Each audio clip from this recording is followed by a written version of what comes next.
ప్రజాప్రతినిధులపై నమోదైన కేసుల దర్యాప్తు పురోగతిపై తెలంగాణ హైకోర్టులో విచారణ జరిగింది. రాష్ట్రంలోని వివిధ కోర్టుల్లో ప్రజాప్రతినిధులపై 309 కేసులున్నాయని కోర్టుకు ఏఏజీ తెలిపారు. విచారణలో పురోగతిపై కౌంటర్ దాఖలు చేయడానికి సమయం కోరారు.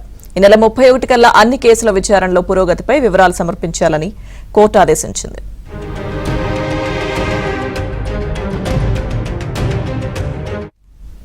వైసీపీ అధినేత జగన్ పై నమోదైన సీబీఐ ఈడీ కేసుల్ని వేగంగా విచారించాలంటూ సీనియర్ పొలిటీషియన్ హరిరామ జోగయ్య వేసిన పిటిషన్ను కూడా ధర్మాసనం విచారించింది. జగన్ పై నమోదైన కేసుల దర్యాప్తును వేగం పెంచాలని దర్యాప్తులో గతంలో ఇదే హైకోర్టు ఆదేశాలు ఇచ్చినట్లుగా హరిరామ జోగయ్య తరపు న్యాయవాది గుర్తు చేశారు. దాంతో కేసుల్లో పురోగతిపై 4 వారాల్లోగా నివేదిక ఇవ్వాలని ధర్మాసనం ఆదేశాలు జారీ చేసింది.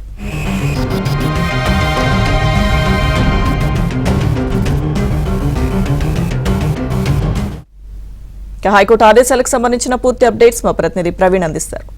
ప్రవీణ్, ప్రజాప్రతినిధులపై నమోదైనటువంటి కేసుల విచారణ పురోగతిపై తెలంగాణ హైకోర్టులో ఈరోజు విచారణ కొనసాగించింది. గతంలోనే సుప్రీంకోర్టు స్పష్టమైనటువంటి ఆదేశాలు ఇచ్చింది. ప్రజాప్రతినిధుల కేసులను త్వరితగతిన విచారణ జరిపి వాటికి సంబంధించినటువంటి ఆర్డర్స్ ఇవ్వాలంటూ కూడా ఇప్పటికే సుప్రీంకోర్టు ఆదేశాల మేరకు తెలంగాణ హైకోర్టు సుమోటోగా స్వీకరించి విచారణ జరిపింది. తెలంగాణ రాష్ట్రంలో ఎంతమంది ప్రజాప్రతినిధులపైన కేసులున్నాయి, ఆ కేసులకు సంబంధించినటువంటి పురోగతి ఏ విధంగా ఉందనేటువంటి అంశాన్ని అడిషనల్ అడ్వకేట్ జనరల్ కూడా ప్రశ్నించింది.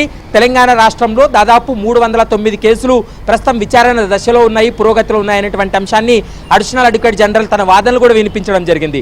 గతంలో మనం చూసాము, ఏపీ మాజీ సీఎంగా ఉన్నటువంటి జగన్మోహన్ రెడ్డి పైన ఈడీ కావచ్చు, సిబిఐ కేసులు కూడా పెండింగ్లో ఉన్నాయి. దాదాపు సంవత్సరాల కొద్ది విచారణ ముందుకు సాగకుండా అవి డిశ్చార్జ్ పిటిషన్ల పేరుతోటి వాళ్ళు డిలే చేస్తూ వస్తున్నారు. ఈ నేపథ్యంలో జగన్మోహన్ రెడ్డిపై ఉన్నటువంటి కేసులను త్వరితగతిన విచారణ జరిపి వాటికి సంబంధించినటువంటి తీర్పును వెల్లడించే విధంగా ఆదేశాలు ఇవ్వాలంటూ కూడా గతంలో హరిరామ జోగయ్య వేసినటువంటి కేసుకు సంబంధించి కూడా గతంలో తెలంగాణ హైకోర్టు ఒక కీలకమైనటువంటి నిర్ణయం తీసుకోవడం జరిగింది.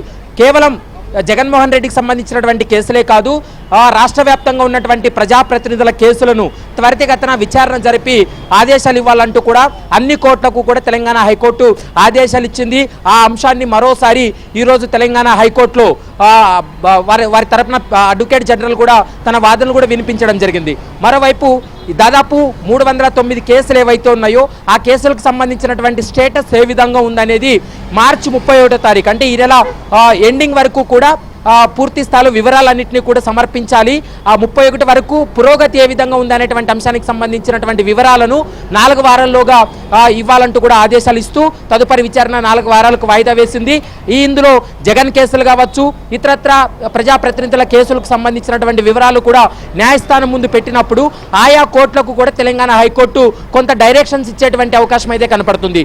ముఖ్యంగా కొన్ని సంవత్సరాలుగా జగన్మోహన్ రెడ్డికి సంబంధించినటువంటి కేసులు సిబిఐ కావచ్చు, ఈడీ కావచ్చు, ఈ 2 కోర్టులో కూడా విచారణ ముందుకు సాగకుండా వాటిని డిశ్చార్జ్ పిటిషన్లతోటి నిర్లక్ష్యం చేస్తున్నారు. డిశ్చార్జ్ పిటిషన్లు వేసి విచారణ ముందుకు సాగకుండా అడ్డుకునేటువంటి ప్రయత్నం జరుగుతుంది. కాబట్టి వాటికి సంబంధించి కూడా తెలంగాణ హైకోర్టు ఒక డెడ్ లైన్ విధించేటువంటి అవకాశాలు అయితే స్పష్టంగా కనపడుతున్నాయి. రాష్ట్ర ప్రభుత్వం ఇచ్చేటువంటి కౌంటరు, అడిషనల్ అడ్వకేట్ జనరల్ ఇచ్చేటువంటి వివరణ తర్వాత, కేసుల యొక్క పురోగతిని పరిశీలించిన తర్వాత తెలంగాణ హైకోర్టు ఎలాంటి డైరెక్షన్స్ ఇవ్వబోతుందనేది మాత్రం తదుపరి విచారణలో మనం చూడాల్సినటువంటి అవసరం ఉంటుంది.